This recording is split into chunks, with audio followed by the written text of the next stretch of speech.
Bilang bilang Ilonggo, anong mahambal mo sa mga Ilonggo? Okay lang. Okay lang, of course.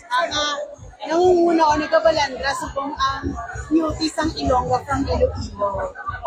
Syempre, I'm very happy and excited na finally someone, we have Ilonggas nga representatives ang una, but this is the first time siguro nga may Black American kitang Ilongga and a native one, nga ako halin ako sa Leon. So I'm very happy and I feel very represented, not only kasi Manu ako from Leon, and not only the Ilonggos people, but also here in Sultan Kudarat, knowing that we're sister cities. So I'm very excited, I'm very happy, and I hope that what I'm doing right now is not only making history, but creating a legacy and a pathway to those future generation and to future women that look like just like me, who wants to not only represent, but wants to win the competition.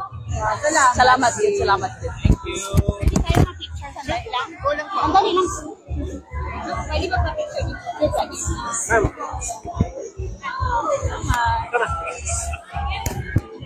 Hi everyone.